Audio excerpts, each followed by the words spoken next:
ก็ลอยนะท่าดู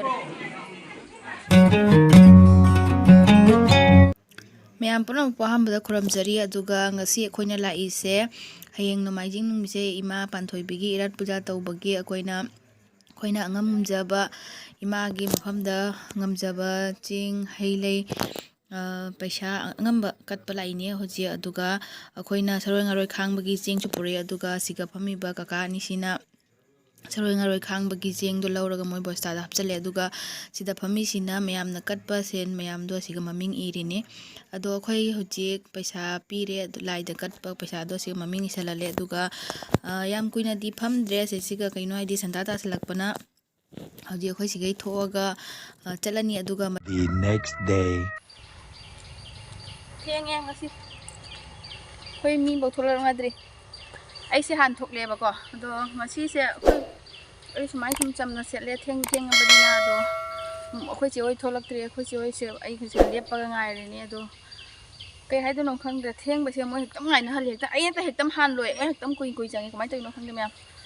ดูสิไอ้กันที่จัดละแกไอ้หัวจิกเสียค่อยอันนี้เราเรียกหัวจิกป้องไว้มีบุลักเตะไอ้สักขนาดนี้ดูก็ไอ้กี่แคมเมราไปแบบนี้ชิวไอ้สักขนาดเนี้ยดูก็อาจจะเราก็มั่วชิพังอะไรกันมาสักขนาดสุดสิก็น้ำโฟโต้กราฟเลยได้ไหมเราจะชิลจะชิลมามาก็ละไอ้ตัวมั่วยี่ทอลักเตะค่อยหันเจ้าเรานี่ไอ้เลยมั้งเจ้าเรานั่งดีเอาที่ลุมนั่นเลยดีครับว่า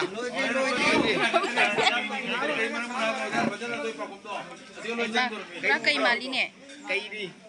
ชื่อไก่โรมาหมอไก่เนี่ยอันนู้นก็คนเลยที่ดาวว่านาตาเนี่ยปะแต่อุลไก่ที่ดาการที่ทำงานเนี่ยเขาเรียกว่ามาเช่เอาลูกเสียนมาม่ามันจ้างกินไม่ขาดจ้ะตั้งรอนะเพื่อนจะไปตั้งเนี่ยปะแกก็ทำด้วยมาหมอนี่ก็โอ้เช่นนี้ค่ะพี่มาจ้าเนี่ยอาชีพไม่ยามนั่งปลุกปลุกบ้านตัวนั่นตัวเสียปลุกปุ่นจะเหลือใช่เนี่ยปะ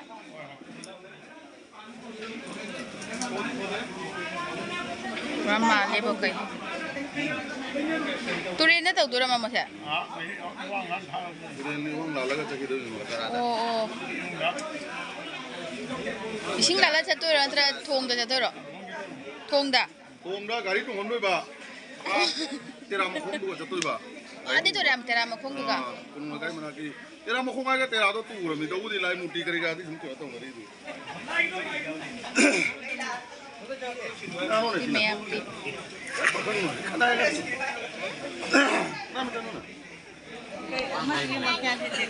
นายคนเนี่ยก็ยังไม่มีรถลีเนี่ยนุ้ยปุ๊ฮะโอ้ก็ลีเนี่ยก็มีรถเลยใช่ก็มีรถลีเนี่ยโอ้ชาดิฉันมีรถมาเขาบุรุษตัวนั่งดูข้างดีไอ้พวกข้างดีโอ้ไก่ลาบก็มุมก็ชาตัวทำมาหมอ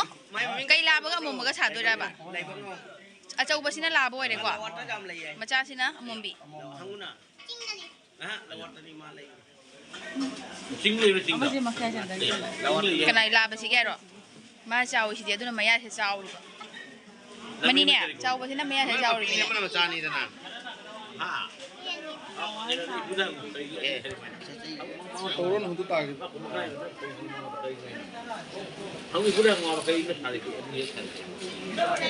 นั่งปุ่งแก่ได้บ่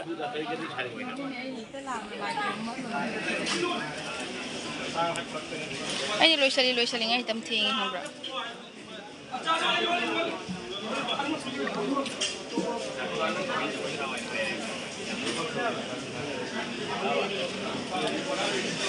เคยมีเมียมสุลาไหมสิกะฮัลโหลไม่เจอครับวะไอ้แบบก็มีอัพกันเนี่ยตัวใหญ่ไปทำโมจังเลย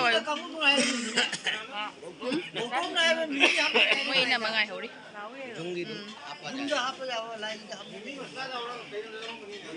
ไอ้เช็ดตั้มซานะมาจ้าเสียมุมบินี่ลาไปใช่ไหมทำพวกเราตัวเศร้าอีกนะกว่าไอ้สิ่งไปนี่พากินนั่นตีเนี่ยชาครั้งเดียวมีครั้งเดียวนี่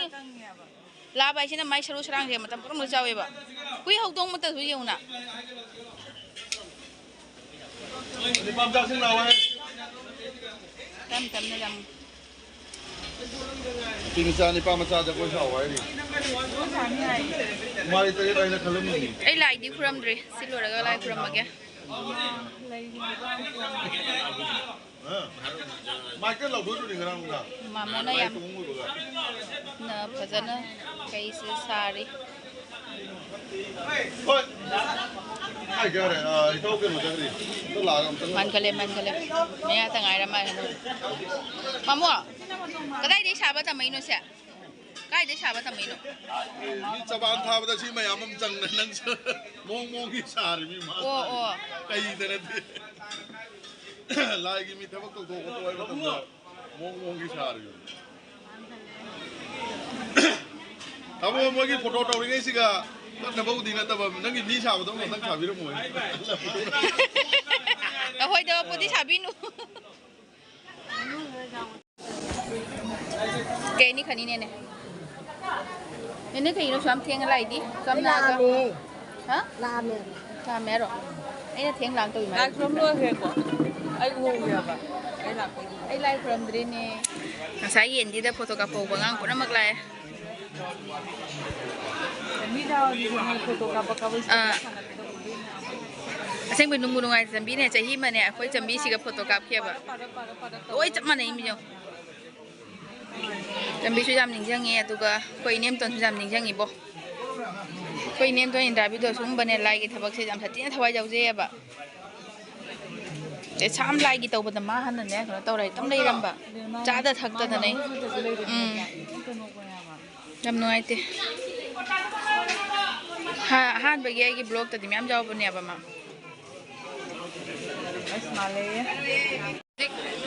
Ting lạc bộ nó mặc sẽ khuram nari lấy sabi màu rồi ai đi khuram rồi ai ngạc lấy ra khuram mà cái mẹ em sẽ lôi ra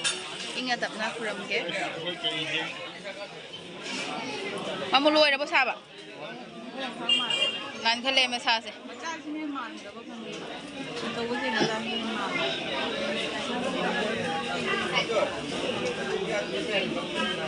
Ngarang hana thara dikanya di rola de ken abdul ya mungkin kira ni mamu ni ne ruang kata salah di Natra mamu ruang kata ini mungkin kira ni apa marang kata salah di pura male matun di ni bas okay makoi lah bagi di makoi jauh di ni mamu kayak di makoi pan ni ngu phải là mình nên đi Amom bigi makoi pale. Jangan lupa.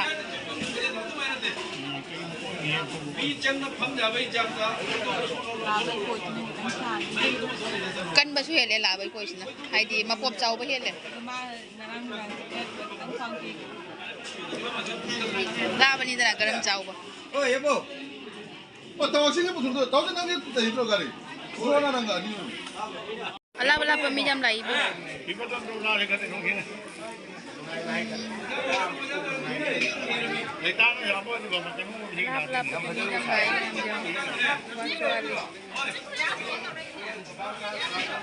Jika apa? Ini ni nak jadi. Hama mo, amom bigi maya di jauh di lagi. Jauh le ero. Bigi maya jauh le. Jumthong kuding dai purak balai bang ina. Pra soyam thale ga no khun nam dai purai ne ko khun ni chang purai ne ba. Ata ba mi sing ju no purai ne ba sigi soria dia ba se. Hoi.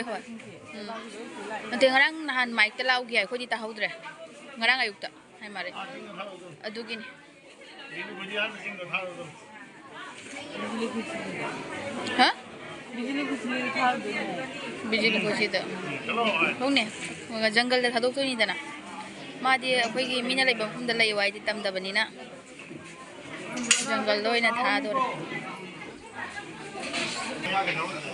Koi na siga phammi ngai da mi se tam jam khala me kana lai ba ju khang ho rem ta. Si su koi ni gi phamam sit am di pi ri. Kai sa bi masa pura malai khram loi thok le. Ji ai gi pari ora ni. Koi le mang se nung si bani. Gum kan bai ma ni.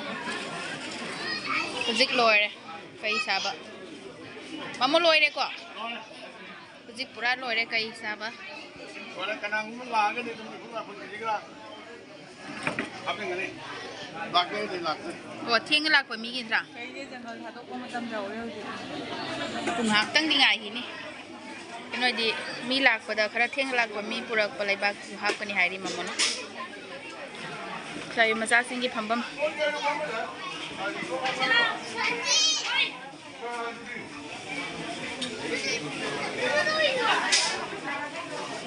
Hujik kay su sabal ora banina ay hujik lai kuramurage aduga mathang kapo ngambra jenge men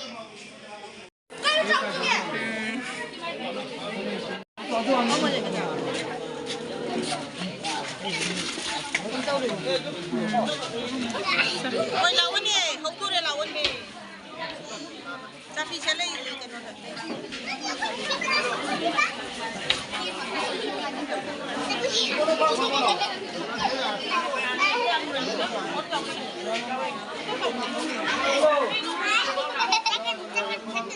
Ay, mo baldi. Binida open.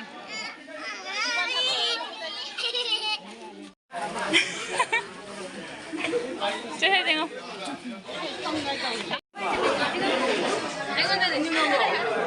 Moni lấy không xin lỗi. Ây da.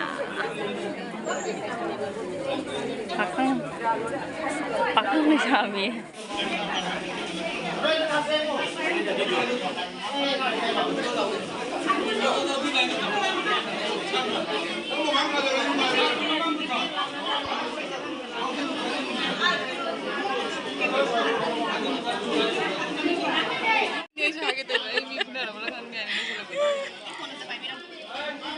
Tanda mungkin na saya parak pa sih gani. Tanda mungkin na post tayo. Kemana ada masa apa kalau ini aku? Cuma mai kan aku mau. Tabel cungwe matang tu. Ram isak pia cungwe benar mama. Kau jadi sulah saya. Lagi ya? Nang artis apa nungai hibro? Artis apa orang pada nungai teko? Mi semia, mulai ko. Taruh ba.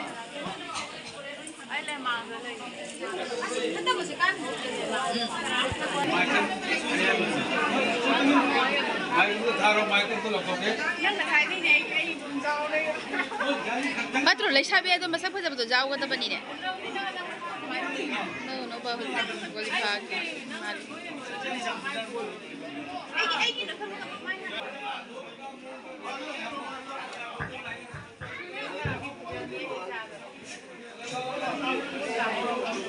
Halo. Kaino. Mau tamu tengah, kita mau kakak hadirnya di sini.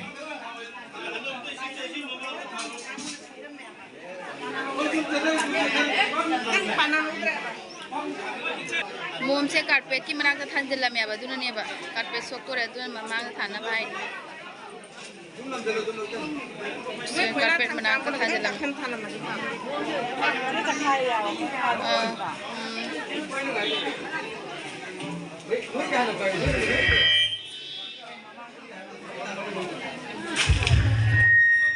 Halo. Dari umum dan kuasa lagi umum nak kangen jawab. Untuk ujik, aku di kujasigi. Damat ka hai na aku wajah mai puna, aku saroi garoi amati. Apa kata pun maksud itu sih tahu bagi damat siap saran oleh mana matuna. Saroi garoi kang bagi damat ka mafam se. Hari bapa pam itu dah sertifikasi, mak lelana, apa nipa dengan ahom kak, lebih dengan ahom kak, ahlo iba sertifikasi. Batungnya batung dah, aku tuker kita tu. Ada batung dah, ekor meana, laibung sida, punna, jaga kutek. Amukan kaki huwa ina imana imani maike tu hanna masih pokok sertifikat ini baru betul na. Haiba haitaba cuma nate imana yang jadi sena masalah masalah permana jaga putih amukan pina jadi hari wahai do madu kita mata mayamna mana jahat selek wa pito rosano taigera chongera khoigera jaga putih se ahom kan katina bahai do bhaitara ke mufamda narun singjari adugi matam taawda aibagi lamsibu kondire bai budo wendo wani muki maham daso akoina magi sakra pigani adu pire matumda akoi pramak masi senja dangje leba ima panthobi imagi tada rukuna se akoi punna domina se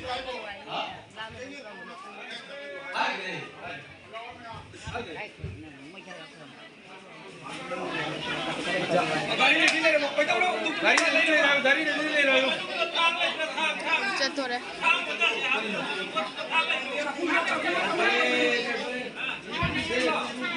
Halo. Ngasih ini panjubingi thora nasi. Aku saktiba Durga Puja ki borcongol mita tawada ni adubo. Jumanga sagai jumanga jorpana marmajana. Ngasih namaji thua hamban mirsida thora maiko ki gira thuni tawzabani. Ngasih kalena anakpa anapatagi ekoi ngasih thora nasida Siang di mateng, Hawaii di mateng, Thai di mateng, sen pesanak, natragana masa-masa gengam sebab panggana, temang pemilik ba, kuai terlalu, sinjal angger mesin yang mereka bagi, handana, welcome to seri, thagat to seri, masih kalau na itu sih, nipahun, matiahun, amai juga rena, sarang narai khamba, begitu cok bagi radio ini, mana macam yang ada lambida angan sing tubat karan tabigan rahayna sila langjai masing lagi lagi hanan na roksari legan na piriba mama arbisinga amadi pakang nasal sabi masal singna amatang kainung nasal na tumina lebiyo sarangare khanga sakram si sunaita lepan na haren halakna tamaso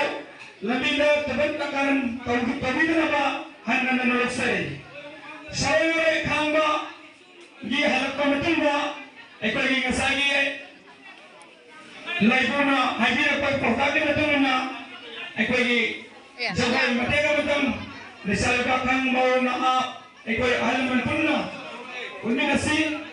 adogi matung ba ekor gi imagi thawni thoram hazagani hazit soibai thawni thoram nasi tomagi matung yang laini maramatuna maji gonjila suna Tapi ba, meamna hajisu latuna, ekagi imagi thori dharamasi, mapam than bigani haituna, sinjal angger mesingi maike bigani moroksari. Masiga lengena, arapa anakpatagi lakpini ba, haitarana, thori dharam weru matunga, ekagi ngasi imagi lukai nasi, thami nasi haituna, nasi masu haitaragi panda handana moroksari.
Mai bin zat loi ne.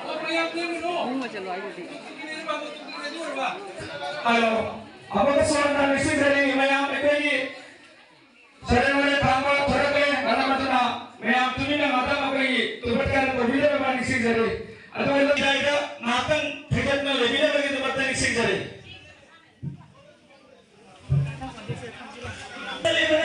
ꯂꯝꯕꯤꯒꯤ ꯀꯅꯥꯒꯨꯝꯕꯅ ꯂꯥꯏꯈꯨꯔꯨꯝꯕ ꯂꯥꯛꯄꯤꯕ ꯃꯌꯥꯝꯅ ꯂꯝꯕꯤꯒꯤ ꯆꯤꯗꯥꯏꯗ ꯉꯥꯏꯍꯥꯛꯇꯪ ꯊꯦꯡꯒꯠꯅ ꯂꯩꯕꯤꯅꯕꯒꯤꯗꯃꯛꯇ ꯅꯤꯡꯁꯤꯡꯖꯔꯤ ꯊꯣꯛꯂꯤꯕ ꯇꯨꯛꯇꯨꯀꯤ ꯑꯅꯤ ꯑꯁꯤ ꯁꯔꯦꯡ ꯈꯥꯡꯕꯒꯤ ꯇꯨꯛꯇꯨꯀꯤꯅꯤ ꯃꯔꯝ ꯑꯗꯨꯅ ꯂꯝꯕꯤꯗ ꯊꯕꯛ ꯀꯌꯥ ꯂꯩꯕꯤꯗꯅꯕ ꯅꯤꯡꯁꯤꯡꯖꯔꯤ ꯃꯌꯥꯝ ꯃꯥꯒꯤ ꯈꯣꯟꯖꯦꯜ ꯑꯁꯤ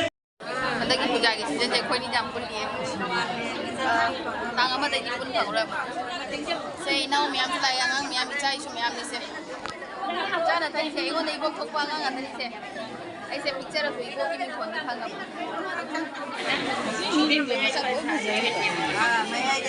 ꯀꯩꯅꯣ ꯉꯁꯤ ꯏꯃꯥꯅꯁꯨ ꯌꯥꯝ ꯍꯔꯥꯎꯅ ꯅꯨꯡꯉꯥꯏꯅ ꯀꯩꯅꯣ ꯇꯧꯔ ꯃꯤ ꯄꯨꯔꯝꯁꯨ ꯃꯁꯛ ꯐꯖꯊꯣꯛꯂꯤꯃꯤ ꯑꯩ ꯇꯉꯥꯏꯔꯝꯃꯦ ꯀꯣꯆꯥꯛ ꯁꯧꯔꯝꯃꯤꯁꯦ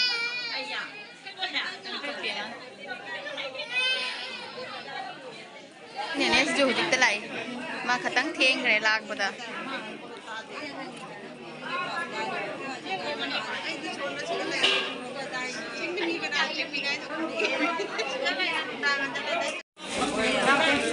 ꯀꯩꯅꯣ ꯅꯦꯅꯦꯁꯨ ꯌꯥꯝ ꯉꯟꯅ ngărang 와ꯈꯤꯕ꯭ꯔꯣ ngărang ꯊꯕꯛ ꯁꯨꯕꯗ ꯌꯥꯝ ꯋꯥ ꯅꯪ ꯉꯁꯥꯏ ꯎꯍꯧꯗ꯭ꯔꯦ ꯀꯩ ꯁꯥꯕꯒ ꯆꯠꯈ꯭ꯔꯦ ꯅꯣꯏ ꯎꯅꯔꯛꯇ꯭ꯔꯣ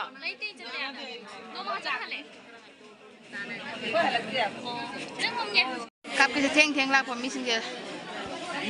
ꯂꯥꯞ ꯂꯥꯞ ꯂꯥꯛꯄꯅꯦ ꯂꯥꯞꯃꯟꯈꯤꯅ ꯇꯧꯔꯤꯔꯅ ꯂꯥꯞꯃꯟꯅ ꯑꯉꯥꯡ ꯃꯌꯥꯝꯁꯦ ꯌꯧꯁꯦ ꯂꯥꯏ ꯈꯨꯔꯨꯝꯕ ꯑꯣꯏꯅ ꯐꯝꯃꯤꯃꯦ ꯑꯩꯈꯣꯏ ꯂꯥꯏ ꯅꯨꯡꯉꯥꯏꯔꯦ ꯃꯅꯤꯡꯗꯁꯨ ꯃꯌꯥꯝ ꯂꯩ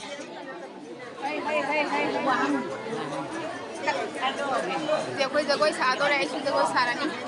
ꯅꯪ ꯁꯥꯗꯣꯔꯤꯕꯣ ꯂꯩꯁꯥꯕꯤ ꯃꯣꯔꯣꯏ ꯁꯥꯋꯥꯏ ꯇꯥꯗ꯭ꯔꯣ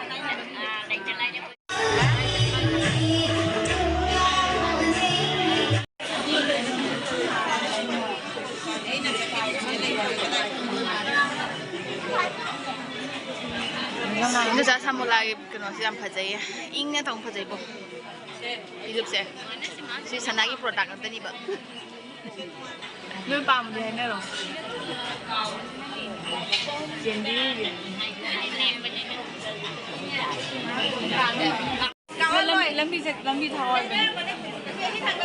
ꯂꯝꯕꯤ ꯊꯋꯥꯏꯕꯅꯤꯅꯦ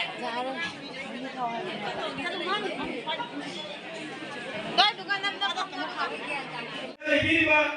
ꯃꯌꯥꯝꯗ ꯅꯤꯡꯁꯤꯡꯖꯕꯗꯤ ꯂꯥꯏꯕꯨꯡꯗ ꯂꯩꯕꯤꯔꯤꯕ ꯃꯌꯥꯝꯗ ꯅꯤꯡꯁꯤꯡꯖꯕꯗꯤ ꯑꯩꯈꯣꯏ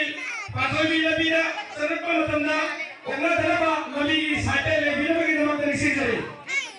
ꯍꯧꯖꯤꯛ ꯑꯩꯈꯣꯏ ꯊꯣꯡꯖꯔꯦ ꯃꯔꯝ ꯑꯗꯨꯅ ꯂꯝꯕꯤꯗ ꯃꯤ ꯂꯩꯕꯤꯗꯅꯕ ꯅꯤꯡꯁꯤꯡꯖꯔꯤ ꯑꯉꯥꯡꯁꯤꯡꯁꯨ ꯃꯁꯥ ꯃꯁꯥꯒꯤ ꯐꯝꯐꯝꯗ ꯑꯗꯨꯝ ꯂꯩꯕꯤꯌꯨ ꯂꯝꯕꯤꯗꯁꯨ ꯀꯥꯊꯣꯛ ꯀꯥꯊꯣꯛ ꯇꯧꯕꯤꯒꯅꯨ ꯑꯗꯨꯒ ꯃꯩ ꯑꯣꯛꯅꯕ ꯔꯦꯗꯤ ꯇꯧꯕꯤꯔꯣ ꯀꯃꯤꯇꯤ ꯑꯅꯧꯕ ꯂꯩꯕꯨꯒꯤ ꯃꯥꯏꯀꯩꯗꯒꯤ ꯄꯥꯎ ꯑꯃꯅ ꯉꯁꯤ ꯑꯩꯈꯣꯏꯒꯤ ꯏꯃꯥꯒꯤ ꯃꯟꯗꯤꯔꯁꯤꯗ ꯂꯥꯏꯁꯪꯁꯤꯗ ꯇꯤꯟꯕꯤꯔꯤꯕ ꯃꯌꯥꯝ ꯑꯍꯟꯗꯒꯤ ꯑꯉꯥꯡꯗꯒꯤ ꯂꯩꯁꯥꯕꯤꯗꯒꯤ ꯄꯥꯈꯪꯗꯒꯤ ꯃꯧꯗꯒꯤ ꯄꯨꯝꯅꯃꯛ ꯉꯁꯤ ꯁꯥꯒꯗꯧꯔꯤꯕ ꯖꯒꯣꯏ ꯑꯁꯦ ꯁꯥꯍꯧꯗ꯭ꯔꯒꯗꯤ ꯃꯁꯥ ꯃꯁꯥꯒꯤ ꯅꯤꯡꯕꯁꯦ ꯊꯨꯡꯂꯣꯏ ꯍꯥꯏꯕꯒꯤ ꯑꯃꯁꯨ ꯂꯩ ꯑꯗꯨꯅ ꯃꯌꯥꯝ ꯊꯣꯡꯅ ꯖꯒꯣꯏ ꯑꯁꯦ ꯌꯥꯎꯃꯤꯟꯅꯕ ꯅꯤꯡꯁꯤꯡꯖꯔꯤ ꯍꯥꯏꯕꯗꯨꯅ ꯑꯩꯅ ꯈ꯭ꯋꯥꯡꯁꯤ ꯆꯪꯉꯝꯗ꯭ꯔꯗꯤ ꯈꯤꯇꯪ ꯄꯣꯠꯖꯥꯔꯤ ꯍꯩꯇ꯭ꯔꯗꯤ ꯈꯪꯉꯦ ꯉꯁꯤ ꯆꯪꯉꯦ ꯅꯪ ꯑꯗꯨꯝ ꯂꯥꯛꯑꯦ ꯑꯩ ꯐꯪꯈ꯭ꯔꯦ ꯂꯦꯡꯗꯅ ꯂꯩꯕ ꯆꯍꯤ ꯑꯃꯇꯪ ꯉꯥꯛꯇꯪ ꯈꯨꯔꯨꯝꯃꯁꯤ ꯂꯥꯏ ꯈꯨꯔꯨꯝꯕꯗ ꯈꯨꯔꯨꯝꯅ ꯂꯩꯕ ꯌꯦꯡꯉꯨ ꯑꯃꯇꯪ ꯅꯣꯏ ꯍꯥꯏꯔ ꯈꯥꯡꯕꯅ ꯍꯜꯂꯛꯑꯦ ꯈꯨꯔꯨꯝꯃꯣ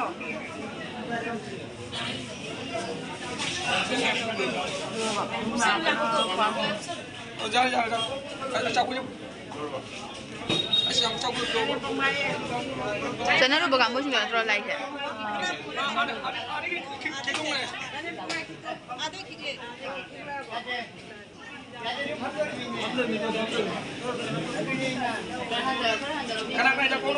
ꯑꯍꯟ ꯑꯍꯨꯝꯒ ꯆꯠꯂꯨꯕꯗꯣ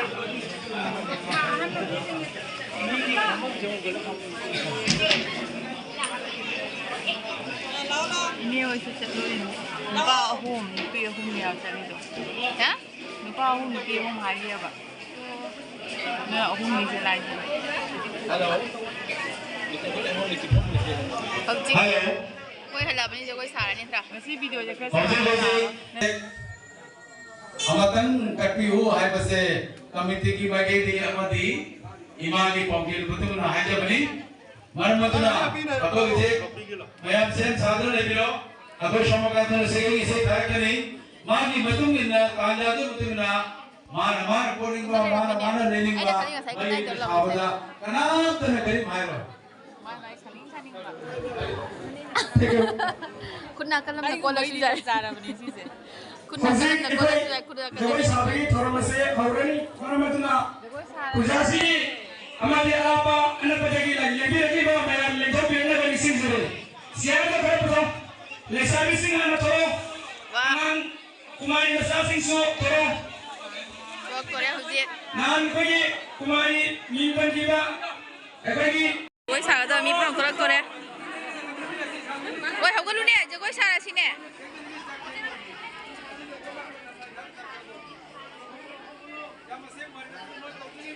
กุมารีไลซาบีมูปากคังไลซาบีร้อยนะจกอยสาตัวเล็กจริงกุมารีอันโทเอสจริง अगला कोई मीवा नारायण सिंह निशानी प्रसाद सिंह मयाम ना भगवान सब बना काबका अगर इन्हें में सिंह ने มีจำตัวนี้จกอยสาด้วยสิเป็นเอก मैंने की केवल चार सिंह ने पूछी मीजे जामोरी मैंने की चार ने पूछी Mize जामोरी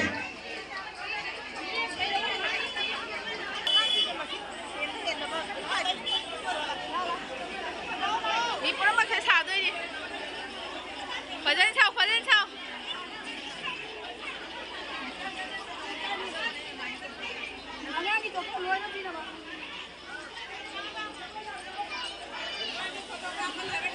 Jagoi साबसे เอาไว้เจี๊ยบแบบจะสาด้วย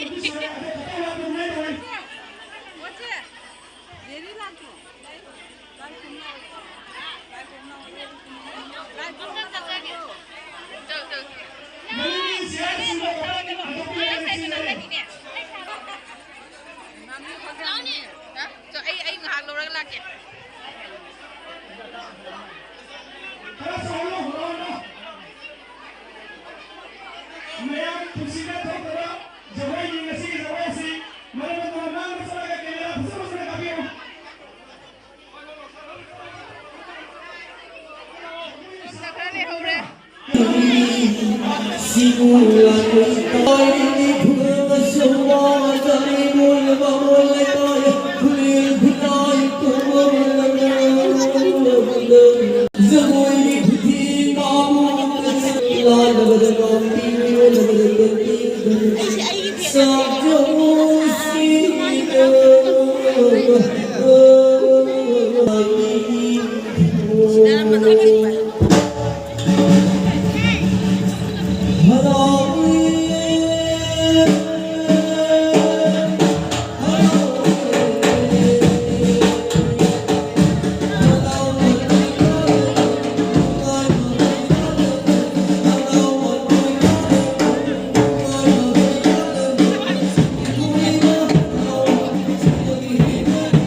ai ki man ngai ko Hausi ekoi amai bisna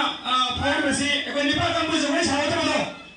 ado panchami mana yang pian ne aduna joi sa ta ja ai na mo phai matiam ta thaben ge rasu nipa kam bu jami na to sabi ne ni sing sari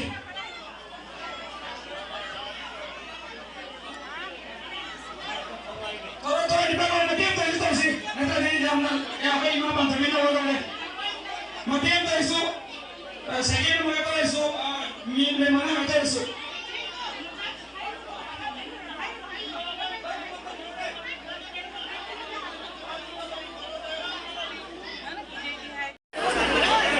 mana waro ko bado no pa do sa da na hu ba gi ha ko ko mate ram kat to re ma da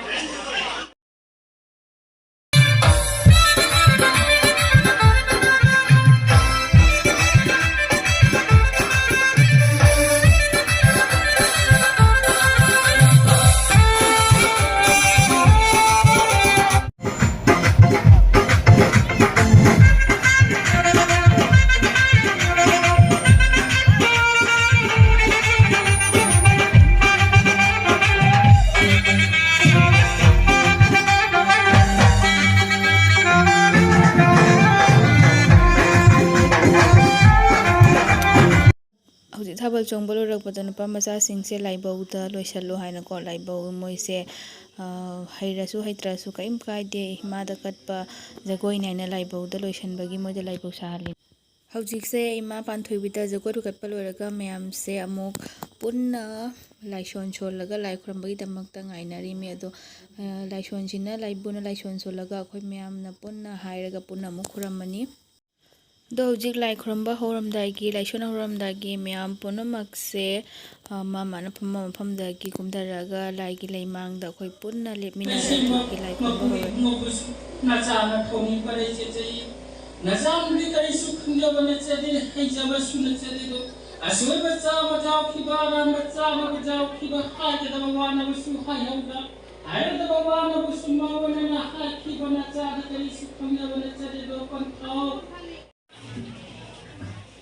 ꯍꯧꯖꯤꯛ ꯂꯥꯏꯁꯣꯟ ꯍꯥꯏꯅ ꯃꯌꯥꯝꯁꯦ ꯂꯥꯏ ꯈꯨꯔꯨꯝꯕ ꯂꯣꯏꯔꯦ ꯍꯧꯖꯤꯛ ꯂꯥꯏ ꯈꯨꯔꯨꯝꯕ ꯂꯣꯏꯔꯦ ꯑꯗꯨꯒ ꯂꯥꯏ ꯈꯨꯔꯨꯝꯕꯁꯦ ꯆꯥꯛ ꯆꯥꯗ꯭ꯔꯤꯉꯩꯒꯤ ꯃꯃꯥꯡꯗꯀꯣ ꯂꯥꯏꯒꯤ ꯀꯩꯅꯣ ꯄ꯭ꯔꯁꯥꯠ ꯐꯪꯗ꯭ꯔꯤꯉꯩꯒꯤ ꯃꯃꯥꯡꯗ ꯃꯌꯥꯝꯁꯦ ꯄꯨꯟꯁꯤ ꯆꯦꯟꯖꯦꯡ ꯂꯧꯕꯒꯤꯀꯣ ꯃꯥꯏꯇ ꯂꯥꯎꯊꯣꯛꯑꯦ ꯑꯗꯨꯅ ꯃꯌꯥꯝꯁꯦ ꯄꯨꯟꯁꯤ ꯆꯦꯟꯖꯦꯡ ꯂꯧꯕꯒꯤꯗꯃꯛꯇ ꯂꯥꯏꯟ ꯑꯣꯏꯅ ꯂꯦꯞꯄꯒ ꯃꯥꯒꯤ ꯄꯨꯟꯁꯤ ꯆꯦꯟꯖꯦꯡ ꯂꯧꯔꯤ ꯁꯤꯅꯤ ꯃꯌꯥꯝ ꯁꯨꯃꯥꯏꯅ ꯐꯤꯒꯥꯎ ꯖꯥꯔꯒ ꯃꯥꯏ ꯐꯤꯒꯥꯎꯗ ꯄꯨꯟꯁꯤ ꯆꯦꯟꯖꯦꯡ ꯂꯧꯅꯔꯤꯅꯤꯀꯣ ꯑꯗꯨꯅ ꯐꯤꯒꯥꯎ ꯖꯥꯔꯒ ꯂꯧꯕꯅ ꯐꯩ ꯍꯥꯏꯅꯀꯣ ꯐꯤꯒꯥꯎꯗ ꯂꯧꯅꯔꯤꯅꯤ ꯑꯗꯨꯒ ꯐꯤꯒꯥꯎꯗ ꯃꯥꯒꯤ ꯄꯨꯟꯁꯤ ꯆꯦꯟꯖꯦꯡꯗꯣ ꯈꯨꯖꯣꯛ ꯂꯧꯕ ꯃꯇꯨꯡꯗ ꯃꯥꯒꯤ ꯀꯦꯔꯤ ꯕꯦꯒꯇ ꯍꯥꯞꯆꯟꯅꯔꯤꯃꯤ ꯁꯨꯃꯥꯏꯅ ꯐꯤꯒꯥꯎ ꯑꯉꯟꯕ ꯈ꯭ꯋꯥꯏꯗꯒꯤ ꯑꯉꯟꯕ ꯂꯩꯁꯥꯕꯤꯁꯤꯅ ꯂꯩꯁꯥꯕꯤ ꯑꯣꯏꯔ ꯃꯥꯅꯤ ꯉꯟꯅ ꯂꯥꯏꯁꯪ ꯀꯩꯒꯤꯅꯣ ꯈꯪꯗꯦ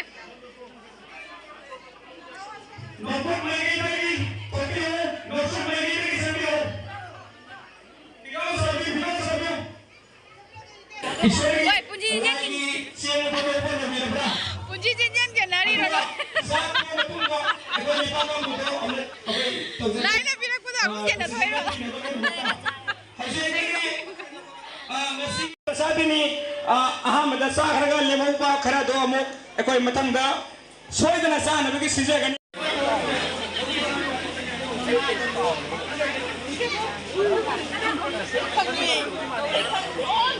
ꯆꯩ ꯊꯤꯜꯂꯒ ꯑꯩꯈꯣꯏ ꯄꯥꯏꯊꯣꯔꯛꯇꯣꯔꯦ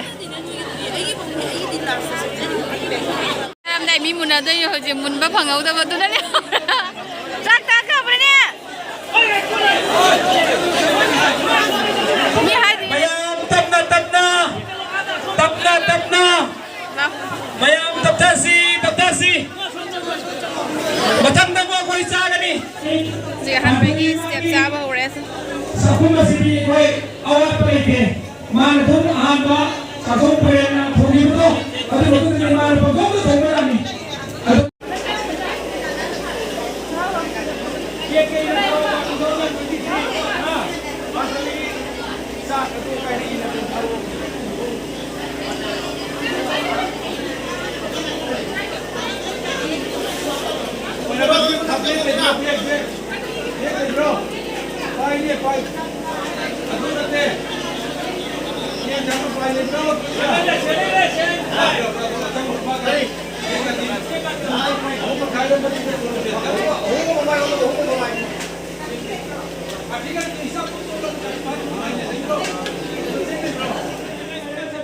भगवान से कोई जेना बात चतो पुरे से कदम नहीं करेगा मध्य की जाम लगा होगी मध्य तरह में थोड़ी बहुत तो बड़ी मैं चार क्वेश्चन नहीं है तो ना कदम तब सबियो अदुगा कोई हलमन सिंह लोयना कोई सभी बा इसे सन सिंह इशा सिंह वरुण सिंह कोई निचार दिमिना खंडे अदो बया मसी पर्थुली की साथ से हावरा हम तब अपने घुमो प्रसार में माना ना लाओ घुमो ओ भाई अब मैं कोई मतलब ये कोई खर का पूछे हैजा मुन्ना में तो खाली हो नहीं है जाम सन बड़ी अपने पे है ना मधु को कोई ना तो बोलते पूरा बात कोई लागी में मैं 50 का लेगा और सारी बोल में लेगा मैं पूरा हमारे ये पता है ना पता है आपको प्रसार का काम ना हबत ना अब मुझे पता है कोई मंबाई को कोई सके मैं आपको बता सीधा लाकर तो कभी ना ईश्वर की मोह पाथरी का बंदा हन्ना जम जाओ लाइक से बात तो बदलना या मुआर बने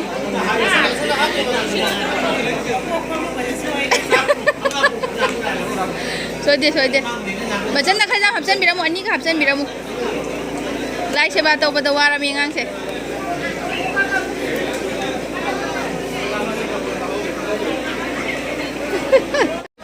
jam chao hana phambadi jam chana bane phakti yaure khaibok yaure loiram dai sigana hairuk se mi ro komla e buju komla si dum chani ngi mena silam ani ne hoy ko nem to inda bi do no ai te bo mas mai jam mathwa yau ja bane tra narol macha noi ni thangai na mene katai kanam lak thro pare da jawi अंग्रेजी जाओ किधर जाओ गनी मरो तो गनी भैयाम चारी तुम वही कंदो के हागो लाउ खुलो भैयाम चारी तुम वही कंदो के हम हाउ तो रे लोरम दाई की संगम की ai ni pa ni si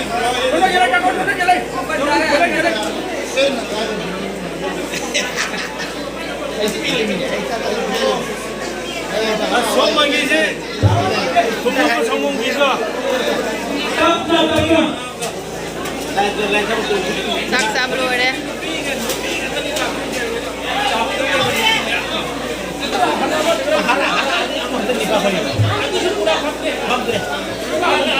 ahan ma thai chalu kya no चलो से कोई हमरा चनी का मठाई कोई chani ga ma mi sa pak ti liko मथंग से हमको सप्ताह ठाबे के अंकल लेरी बामोन जे मरी मंगानी उपाय लेकर हमको मो चाकरी के नंग ने कोल हम मरी को बामो अंकल ले कोई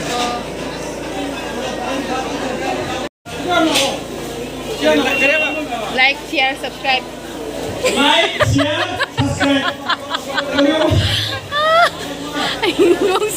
sai du na kun je jeng ho jing na hai ru thung na bai da mata samana rang da ko ma jam wai na pi re